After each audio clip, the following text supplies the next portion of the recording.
Assalamualaikum warahmatullahi wabarakatuh. Salam sejahtera untuk semuanya. Saya Pali dari Insight Chamber. Kembali kita akan bahas matematika kelas 7. Sekarang kita sudah sampai di bab 4. Oke. Bab 4 adalah bentuk aljabar. Di dalam bentuk aljabar ini ya, kita akan belajar apa? Ada unsur-unsur aljabar, ada variabel. Nah, apa itu variabel? Koefisien, konstanta, dan suku. Ya, definisinya ya, terus contoh-contohnya, latihan soalnya kita akan bahas nanti. Kemudian operasi aljabar, penjumlahan, pengurangan, perkalian, dan pembagian. Orang Jawa bilang tambah poroping langsung tuh. Gitu ya. Terus kemudian sifat aljabar ada komutatif, ada asosiatif, ada distributif. Nah, ini sejak SD sudah kita pelajari ya ini ya. Oke. Terus pemodelannya. Jadi pada intinya ya, bisnisnya matematika ya, urusan matematika itu ada sebuah cerita soal di kehidupan sehari-hari ya, kita modelkan dalam bentuk persamaan di matematika. Nah, kalau sudah kita bisa membuat pemodelannya, persamaannya, nah masalah akan lebih mudah kita selesaikan ya. Ayo mengingat kembali ya di pelajaran-pelajaran sebelumnya ya, waktu SD dulu ya, sifat-sifat operasi bilangan, yaitu ada sifat komutatif dibolak-balik, dibalik bolak sama ya, 2 tambah 3 5, 3 tambah 2 juga 5, 2 kali 3 6 ya, 3 kali 2 juga 6. Nah, ini adalah sifat komutatif, tidak berlaku untuk pengurangan dan pembagian ya, tapi penjumlahan, perkalian. Ada asosiatif, ada distributif. Nah, ini harus kalian ingat kembali. Kemudian urutan operasi yang melibatkan tanda kurung ya, tanda kurung didahulukan ya. Jadi urutan ini ya, tanda kurung didahulukan, terus kemudian pangkat. Nah, sebelum perkalian pangkat dan akar, baru perkalian, kemudian pembagian, terus penjumlahan dan pengurangan. Jadi nomor 1 adalah tanda kurung, kemudian pangkat dan akar, kemudian perkalian atau pembagian, baru terakhir penambahan atau pengurangan ya. Urutannya seperti itu, harus paham ini. Kalau enggak, perhitungan kita bisa kacau ya. Terus faktor-faktor prima dari suatu bilangan bulat ya. Jadi pada umumnya bilangan ya yang bisa diuraikan menjadi bilangan-bilangan yang lain, namanya bilangan prima ya, bilangan pengurainya. Tapi kalau nggak bisa diuraikan, nah bilangan itu bilangan prima. Bilangan prima sudah nggak bisa diuraikan, tapi bilangan selain bilangan prima, bilangan komposit namanya. Misalnya 12 itu bilangan komposit, terdiri dari 2 dan 3 ya, 2 kali 2 terus kali 3, seperti itu. Kemudian kelipatan persekutuan terkecil atau KPK dan FPB ya, satu paket itu ya, 2 bilangan bulat atau lebih. Kemudian nilai keseluruhan per unit.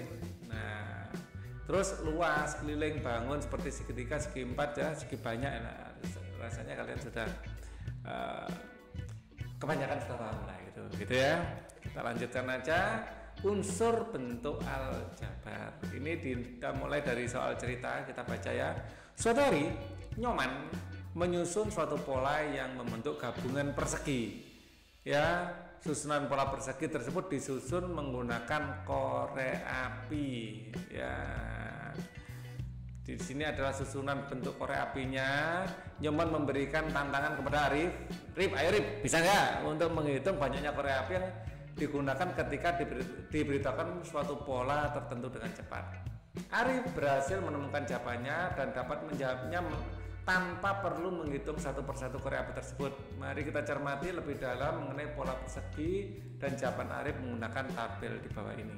Oke, kita lihat di sini ada korek merah. Semuanya ada korek yang kepalanya merah di sini. Dan ini selalu menjadi bagian awalnya. Ya, kita bisa pisahkan ini. Ya, selalu ada satu yang berwarna merah. Semuanya ada satu yang berwarna merah. Ya. Nah, kemudian ada yang bentuknya kayak seperti ini. Nah, kayak huruf U tidur. Nah, bentuknya seperti ini. Ini jumlahnya 3. Selalu jumlahnya 3. Ya. Nah, kita yang merah ini kita kasih tanda A dan jumlahnya masing-masing 1 sekaligus ini ya. Nah, di sini ada 3 bentuk seperti ini kayak huruf C kebalik ini ya. Ini adalah hanya ada 1 di sini. Kalau di sini ada 2 ya, ini makanya 1 kali 3. Kalau di sini ada 2. Nah, masing-masing kan isinya 3 ya, 1 2 3. Di sini ada 2 ya, 2 kali 3. Ya. Di sini nanti 2 kali 3. Di sini 3 kali 3 karena ada 3. 1 2 3. Jadi 3 kali 3. Masing-masing setiap huruf C kebalik itu adalah 3. Di sini huruf C kebaliknya ada 4. 1 2 3 4. Nah, di sini ada sebuah pola yang acak, yang teratur. Dimulai dari kepala merah 1 ya. Terus kemudian selalu ada 1 kali 3. Setiap huruf C kebalik ini ya, 2 huruf C kebaliknya ada 2, huruf C kebaliknya ada 3, huruf C kebaliknya ada 4 dan seterusnya. Ya. Nah, ini kita tandai dengan yang huruf C kebalik ini kita tandai dengan C. Ya, masing-masing ada 3 ya. Ya. C ini C kebalik.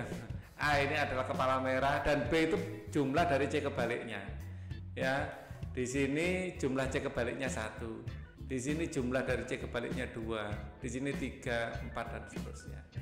Oke. 3 kolom terakhir pada tabel di atas adalah pemecahan bilangan-bilangan dari jawaban Arif. Setiap bilangan-bilangan tersebut menyatakan suatu karakteristik pada pola persegi buatan Nyoman. Ya, jadi terdiri dari kepala merah, ya, terus C kebalik yang masing-masing jumlahnya 3, terus jumlah dari C kebalik itu yang bertambah terus. Ada 3 hal yang perlu kita amati di sini. Ya, lakukan hal berikut dan lengkapilah tabel. Di sini yang tadi ya kita tinggal baca. A. Tulislah judul kolom yang tepat untuk menggantikan huruf-huruf A, B, C pada kolom-kolom tersebut sesuai dengan karakteristik yang kalian temukan dari pola persegi tersebut. Tentukan apakah nilai pada kolom tersebut selalu tetap atau berubah-ubah. Ini tabel yang kita buat tadi ya. Pak Ali taruh di sini untuk referensi. Ya. Nah, di sini ada kolom A, judul kolom sesuai dengan karakteristik apakah nilainya tetap. Untuk yang A, ya, A ini adalah si kepala merah ini ya. Ya, kita bisa menjawabnya sebagai banyak korek api berwarna jingga. Oh, bukan jingga, bukan merah ya. Si kepala jingga. Ya. Nah, apakah nilainya tetap atau berubah-ubah? Ya tetap selalu 1 di pembukaan warna jingganya. Ya. Tetap. Ya. Terus kemudian yang B. B tadi adalah banyaknya C kebalik ya. Kita bisa menjawabnya banyak persegi yang terbentuk ya. Di sini 1 persegi karena C kebaliknya 1, di sini 2 persegi karena C kebaliknya 2, bisa kita jawab banyak persegi yang terbentuk ya. Dan dia berubah-ubah. Pertama hanya 1 persegi, 2 persegi, 3 persegi ya, gitu ya. Setiap sebuah gini ditambah C kebalik set jadi 1 persegi, di belakangnya dikasih C kebalik set jadi 1 persegi, seperti itu ya. Terus yang C ya, kita bisa menjawabnya banyak tambahan korek api untuk membentuk persegi baru. Ya, C kebaliknya itu sendiri ya, yang nilainya adalah tetap. Ini adalah salah satu contoh menjawabnya. Ya. Kalian bisa menggunakan kalimat kalian sendiri ya, pada intinya seperti itu. Ayo kita fokus hanya ke kolom yang nilainya berubah-ubah. Ya, dari pola bilangan yang ada, maka kita dapat dengan mudah melihat bahwa perhitungan banyak korek api pada masing-masing pola akan berubah sesuai dengan pola perubahan banyaknya persegi yang terbentuk ya. Kita dapat membuat ekspresi matematika di bawah ini menjadi salah satu ekspresi matematika umum sebagai berikut. Ya, di sini adalah si kepala jingga ya, ditambah masing-masing C kebaliknya. Ya, ini adalah 3, berisi 3 korek, dan ini terbentuk 1 persegi, terbentuk 2 persegi, 3 persegi, dan 4 persegi dan seterusnya. Oke, jadi jumlah C kebaliknya atau jumlah perseginya yang dibentuk oleh tambahan C kebalik itu tadi, ya kan? Nah, ini secara umum bisa kita bentuk ya, ini dengan menambahkan N ya. N-nya 1, N-nya 2, N-nya 3 yang berubah kan ini. N-nya 1, N-nya 2, N-nya 3, N-nya 4 ya. N itu menyatakan banyaknya persegi yang terbentuk. Ya. Jadi secara umum kita bisa membuat rumusan seperti ini, 1 tambah 3N. Ya. Untuk urutan pertama ya N-nya 1. Jadi jumlah korek apinya 4 gitu ya, dan seterusnya. Nah, 1 tambah 3N itu banyak korek api. Kalau N-nya diisi 2, 3 kali 2 adalah 6, 6 tambah 1, 7. Jadi untuk membentuk 2 buah persegi ada 7 korek api nanti. 1, 2, 3, 4, 5, 6, 7 seperti itu. Ya. 1 ini adalah banyaknya korek api berwarna jingga. Itu menunjukkan angka 1 ini. Ya. Kemudian 3N banyaknya korek api berwarna biru sesuai dengan banyak persegi. 3 adalah banyaknya tambahan korek api untuk membentuk persegi baru yang Pak Ali bilang C kebalik tadi. Ya. N adalah banyaknya persegi yang terbentuk. Ya. Jadi kita bisa membuat rumusan untuk menghitung banyaknya korek api pada langkah ke N ya 1 tambah 3N. Mari kita melihat unsur-unsur bentuk aljabar 1 tambah 3N. Nah, kalau tidak ada variabel, N ini adalah variabel ya, N ini variabel. Angka di depannya variabel namanya koefisien. Nah, kalau angka tanpa variabel namanya konstanta. Ya, dan ini disebut satu suku. Ini adalah suku, ini adalah suku. Jadi di sini ada 2 suku, ada 2 suku. 1 dan 3N seperti itu ya. Setiap ada perbedaan ini dihitung 1 suku. Oke. Suku adalah bilangan variabel atau campuran perkalian bilangan dan variabel yang dipisahkan oleh operasi penjumlahan atau pengurangan. Jadi suku itu dipisahkan oleh penjumlahan dan pengurangan. Ini dipisahkan oleh penjumlahan ya. Konstanta adalah bilangan yang nilainya tetap. Tetap nggak ada variabelnya maksudnya. Kemudian koefisien adalah bilangan yang menyatakan faktor pengali suatu variabel atau angka di depannya variabel. Angka tersebut merupakan faktor pengali nantinya. Kemudian variabel adalah satu huruf atau simbol yang digunakan untuk menyatakan suatu kuantitas yang berubah-ubah atau kuantitas yang tidak diketahui. Ya, variabel dalam bahasa Indonesianya kata yang paling cocok adalah anu. Anu bisa apa saja. Anu ini bisa 1, bisa 2, bisa 3, bisa 4. Ya. Saya mau pergi ke anu, anu itu bisa pasar, anu bisa sekolah. Saya ingin anu, bisa ingin minum, bisa ingin makan, nah seperti itu. Berarti N ini dalam bahasa Indonesia kata yang paling cocok adalah variabel itu anu. Ya,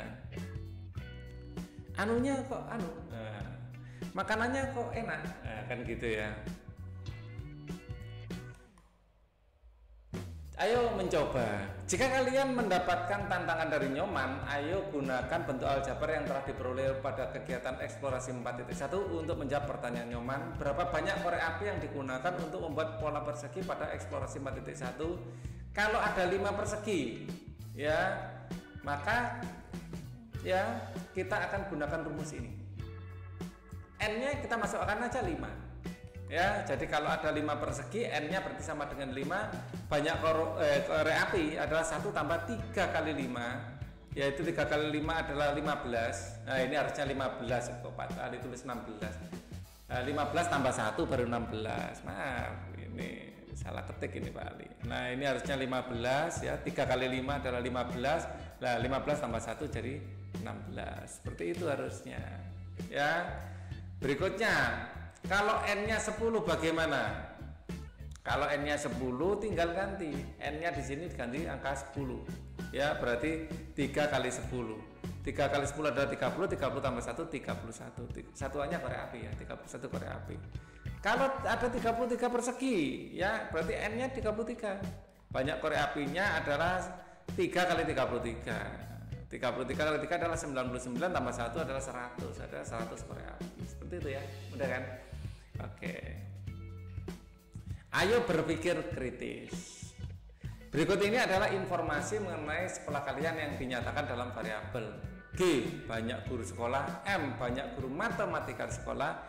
L banyak siswa laki-laki, P banyak siswa perempuan, J banyak jam pelajaran per hari, W waktu jam pelajaran. Ya. Jelaskan apa yang dinyatakan oleh masing-masing bentuk aljabar. Kalau G tambah L tambah P, G itu apa? Banyak guru, L banyak siswa laki-laki, P banyak siswa perempuan, maka G tambah L tambah P itu artinya apa? Banyak orang di sekolah, guru dan siswa laki-laki, siswa perempuan. Ya, J kali W, ya total waktu belajar per hari. J adalah banyaknya jam pelajaran per hari, W adalah waktu jam pelajaran per hari. Banyaknya jam pelajaran per waktu per jam pelajaran, ya dikali waktu per jam pelajaran adalah total waktu belajar per hari. Kalau L tambah P bagi G, laki-laki tambah perempuan dibagi G, G adalah banyaknya guru, rasio jumlah siswa terhadap guru, ya rasio siswa dan guru, atau rasio siswa terhadap guru sebenarnya lebih cocoknya, ya bukan dan, rasio siswa terhadap guru. Ditulis rasio siswa dan guru juga tidak apa-apa. Oke, sama ya informasi yang tadi. Sekarang pertanyaannya yang beda. Gunakan variabel-variabel di atas untuk menanyakan bentuk aljabar berikut. Total jam pelajaran per minggu. Per minggu 1 minggu 7 hari. Ya, jadi 1 minggu 7 hari. Kalau jam pelajaran kita masukkan cuman sampai Jumat 5 hari aja. Sabtu Minggu libur. Ya, kalau Sabtu masuk bukan 5C tapi 6C gitu ya, tergantung sekolahnya masing-masing. Ya. Lagi banyaknya guru yang tidak mengajar matematika. Banyak guru di sekolah dikurangi banyak guru matematika, itu guru yang tidak mengajar matematika tentu saja ya. Jadi banyaknya guru sekolah dikurangi guru matematika adalah guru yang tidak mengajar matematika. Kemudian persentase siswa perempuan di sekolah. Ya, jadi banyaknya siswa perempuan dibagi siswa laki-laki tambah perempuan kali 100%. Itu adalah persentase siswa perempuan di sekolah. Kita lanjutkan. Berikut ini adalah informasi mengenai sekolah. Kita ayo berpikir kreatif ya, soalnya sama tadi. Tulislah minimal 3 bentuk aljabar baru yang menyatakan suatu kondisi sekolah kalian. Kalian diperbolehkan membuat variabel-variabel baru ya, silakan ya. Kemudian carilah informasi mengenai nilai variabel. Kalian tanya ke guru atau nyari data sendiri ke kantor sekolah. Variabel-variabel tersebut bertanya kepada guru kalian. Setelah itu lengkapilah tabel berikut ini. Ya. Nah, di sini misalnya Pak Ali kasih contoh. Pak Ali nggak tahu sekolah kalian laki-lakinya berapa, perempuannya berapa. Banyak siswa bisa dihitung dengan L tambah P, laki-laki tambah perempuan. Ini contohnya. Selisih laki-laki dan perempuan bisa perempuan P dikurangi L jika laki-lakinya lebih perempuan jika lebih banyak, atau L dikurangi P jika laki-lakinya lebih banyak, ya. Atau persentase siswa laki-laki, banyaknya laki-laki dibagi laki-laki tambah perempuan kali 100%, atau yang lain. Kalian gunakan kreativitas kalian sendiri. Ini sekedar contoh dari Pak Ali, ya. Nanti kamu tuliskan nilainya, karena Pak Ali nggak tahu laki-lakinya di kelasmu berapa, di sekolahmu berapa, perempuannya berapa. Kalau tahu, kalian tanya guru ya, lalu masukkan ke tabel ini. Nah, tulislah suku, koefisien, variabel dan konstanta yang ada pada masing-masing bentuk aljabar berikut ini. Ya, kita lihat 2x tambah 1. Ini bagaimana? Suku adalah 2x dan 1. Ini masing-masing adalah suku. Ya, koefisien variabel x adalah 2, di depan variabel x itu ada angka 2, konstantanya 1. Lagi, bagaimana kalau min 5x plus 5? Ya, suku adalah ada 2, min 5x dan 5, jadi ada 2 suku di sini. Koefisien dari variabel x adalah min 5. Min 5 itu angka di depan variabel. Berikut minusnya ya. Jadi koefisiennya adalah minus 5. Bagaimana kalau ini dibalik penulisannya? Ya, Pak Ali ganti mode pen dulu. Bagaimana kalau ditulis seperti ini? Boleh ya. Misalnya ditulis 5 min 5x. Boleh ditulis seperti ini? Boleh. Ya, dan sama koefisien dari x adalah min 5. Jadi ditulis berikut minusnya. Oke? Itu yang ingin Pak Ali tekankan. Konstantanya jelas 5. Konstanta adalah angka tanpa variabel. Angka yang berdiri sendiri. Ya, ini adalah konstanta. Lagi, min x min 3 bagaimana? Di sini suku adalah min X dan min 3. Tulis berikut minusnya. Ya, koefisien dari X adalah min 1. Kalau nggak ada angka 1, ya. Kalau nggak ada angkanya berarti 1. Nah, itu Pak Ali bilang gitu. Ya. Konstanta adalah minus 3. Oke, lanjut ya. Yang D, 3X min Y plus 10. Berarti ada berapa suku? 1, 2, 3. Ada 3 suku. Suku adalah 3X min Y dan 10. Ini suku-sukunya. Nah, koefisien ada 2. Koefisien dari variabel X adalah 3. Koefisien dari variabel Y adalah min 1. Kalau tidak ada angkanya artinya 1. Ya, kalau ini minus ya minus. Koefisiennya adalah 10. Oke, konstantanya 10. Clear ya? Lanjut. Tentukan nilai dari masing-masing bentuk aljabar berikut ini untuk M3. Tinggal masukin aja. M-nya dimasukin 3. Berarti M-nya diganti kata 3. Angka 3 ya. 3 tambah 2 adalah 5. Bagaimana dengan min 2M tambah 7? M-nya diganti 3. Ya, jadi min 2 kali 3 tambah 7. Min 2 kali 3 adalah min 6. Min 6 tambah 7 adalah 1. Oke. Bagaimana dengan ini? M-nya diganti dengan 3. Sama ya. Jadi posisi M diganti 3, min 3 kali 3 adalah min 9, min 9, min 1 adalah min 10. Oke. Ini sama ya, M-nya diganti 3. Oke. Jadi 5 kali 3 adalah 15, 10 dikurangi 15 adalah min 5. Clear ya? Oke. Rahmat membawa keluarganya untuk berlibur ke taman bermain. Setiap orang harus membeli tiket untuk masuk ke dalam taman. Tiket dibedakan menjadi 2 jenis, yaitu tiket anak-anak dan tiket dewasa. Total harga tiket yang dibayar oleh Rahmat dinyatakan dalam bentuk aljabar 3A tambah B. Jika A menyatakan anak-anak dan B menyatakan dewasa, berapa banyak anak-anak yang ikut berlibur? Ya. Jadi kita lihat di sini anak-anak ada 3 karena 3A. Ya, A akan menyatakan anak-anak karena ini 3A pembanding angka pengalinya adalah 3. Jadi 3 ini menunjukkan banyaknya anak-anak. Kemudian berapa banyaknya orang dewasa yang ikut berlibur? 2. 3A plus 2B. B adalah untuk dewasa. Ya, 2.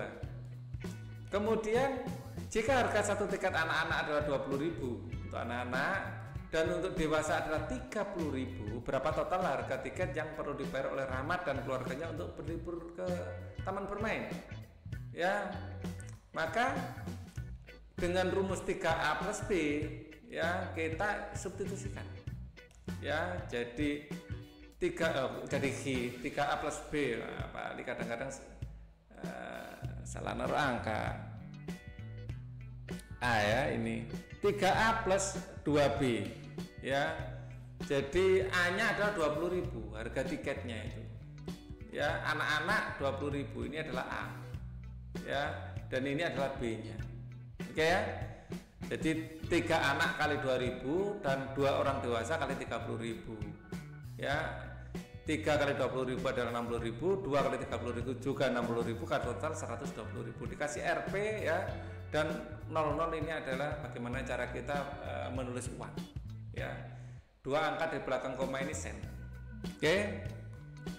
Jika biaya parkir kendaraan harganya tetap sebesar 25.000, tulislah bentuk aljabar untuk menyatakan total pengeluaran Pak Rahmat dan keluarganya untuk berlibur ke taman bermain.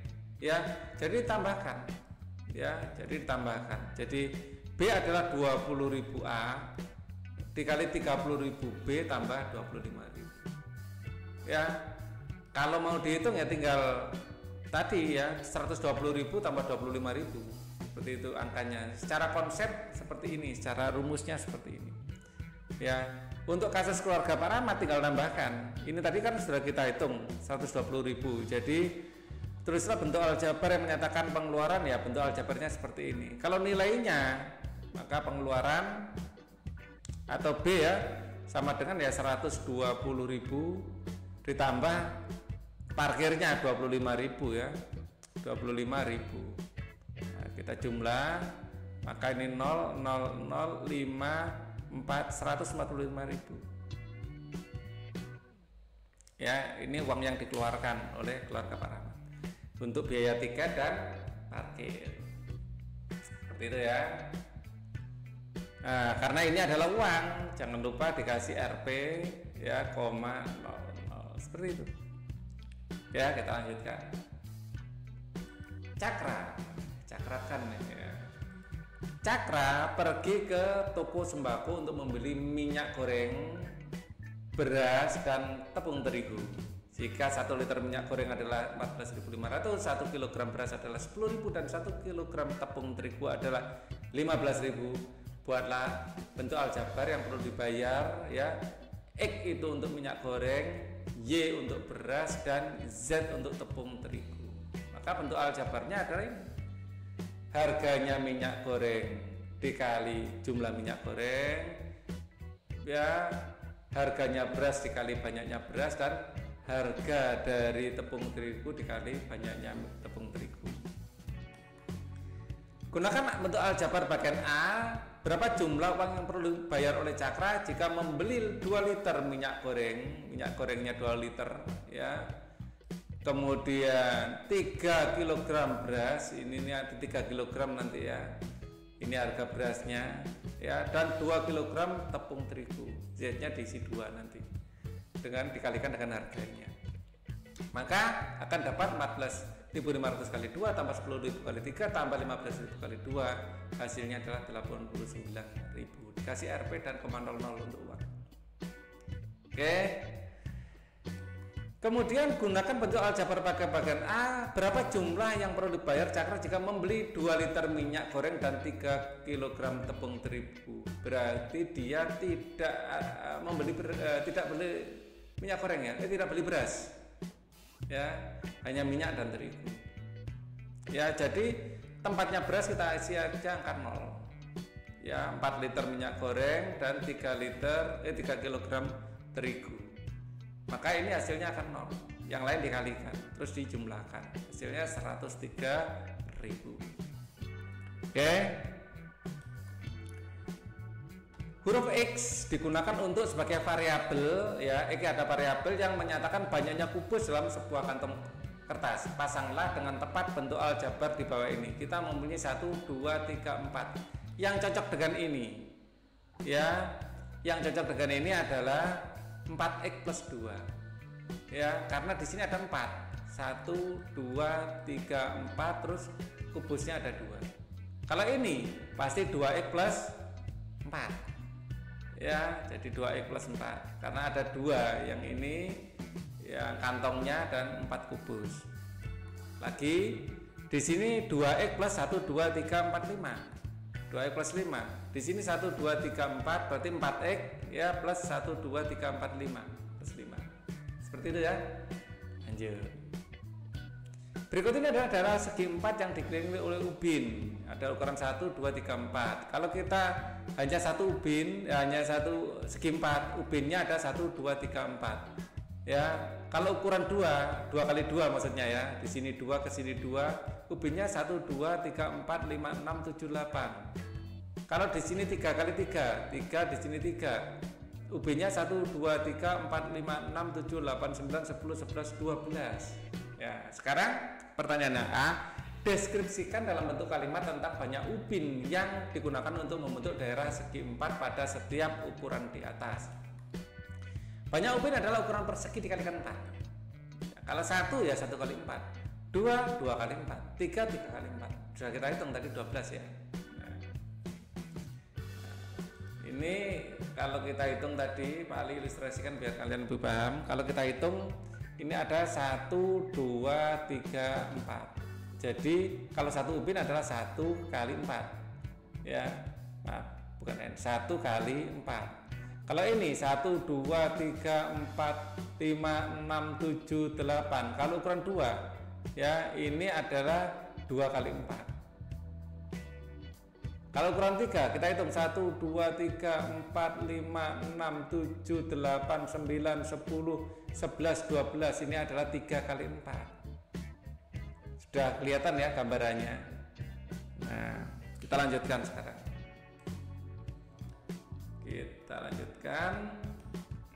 Nyatakan deskripsi banyak ubin pada bagian A dalam bentuk aljabar. Gunakan huruf untuk menyatakan suatu variabel tertentu dan berikan arti untuk variabel yang kalian gunakan.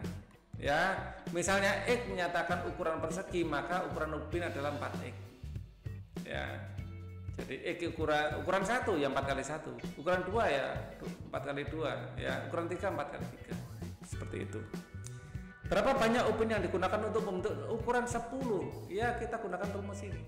Ya, maka ukuran 10 artinya X-nya 10, sehingga banyak ubin adalah 4X, yaitu 4 kali 10 40 ubin. Seperti itu, oke? Perhatikan pola kubus berikut ini, pola 1, pola 2, pola 3. Ya. Nah, tulislah bentuk aljabar yang menyatakan banyaknya kubus untuk membentuk pola-pola susunan kubus. Gunakan huruf untuk menyatakan satu variabel tertentu dan memberikan arti. Kita hitung dulu, ya, biar lebih enak.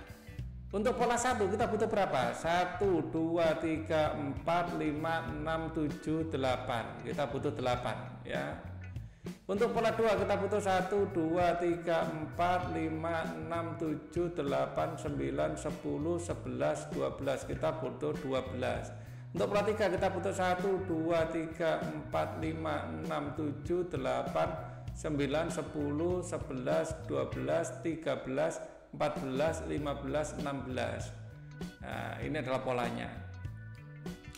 Tulislah suatu bentuk aljabar yang menyatakan banyak kubus, ya. Untuk membentuk pola-pola susunan kubus di atas, gunakan huruf untuk menyatakan suatu variabel tertentu dan berikan arti untuk variabel yang kita gunakan. Ya, misalnya X menyatakan ukuran persegi, maka adalah 4X tambah 4. Ya, jadi ini adalah 4 kali 1 tambah 4. Baca aja ya. Jadi ini 8 bisa didapat 4 kali 1 tambah 4. Di sini 4 kali 2 tambah 4. Di sini adalah 4 kali 3 tambah 4. Ya, seperti itu, oke? Nah, jadi kita bisa membuat rumus umum, ya, 4 kali X tambah 4. Jelaskan bagaimana kalian tahu bahwa bentuk aljabar yang kalian peroleh benar, ya, dengan membuktikan tadi. Kita buktikan, ya, menggunakan substitusi. Misalnya pola 1, X-nya 1, 4 kali 1 tambah 4 adalah 8 kubus. Pola 2, X-nya 2, sehingga 4 kali 2 tambah 4 12 kubus. Pola 3, X-nya 3, 4 kali 3 tambah 4 adalah 16 kubus, ya, seperti itu. Tulislah satu konteks yang dapat dinyatakan masing-masing bentuk aljabar. 2R ini konteksnya apa? Contohnya, ya, misalnya banyaknya pasang R, ya, banyaknya siswa R pasang siswa. Namanya pasang itu ada 2. Ya, banyaknya siswa ya berapa pasang? 3 pasang berarti 6 orang, 6 siswa kan gitu. Misalnya T tambah 1, bisa banyaknya meja dari T meja ditambah 1 meja, seperti itu, ya. Kalian bisa bukan hanya meja, ya, pensil, pulpen, terserah. Ini contoh, ya. 2M tambah 5, M itu satu lusin adalah 12. Misalnya banyaknya mangga yang dibeli tiap lusin jika mendapat bonus 5 mangga tiap pembelian. Nah, seperti itu, ya. 10.000 P dikurangi 5.000, bisa total belanja P membeli buku seharga 10.000, per buku diberikan diskon 5.000, seperti itu, ya. Ini contohnya, ya, kalian bisa mungkin membuat contoh dengan kalimat kalian sendiri atau ide kalian sendiri. 35 dikurangi 3K, ya, alternatif jawabannya siswa yang tersisa setelah membentuk K kelompok, ya, yang masing-masing terdiri dari 3 siswa, ya, dari 35 siswa yang ada. Nanti sisanya berapa? Nah, seperti itu. Oke, ini adalah akhir dari video ini, ya. Nanti akan segera Pak Ali bikinkan kelanjutannya di subbab berikutnya, ya. Jangan lupa klik subscribe bagi yang belum, comment and share biar Pak Ali tambah semangat. Oke, kita ketemu lagi di video berikutnya.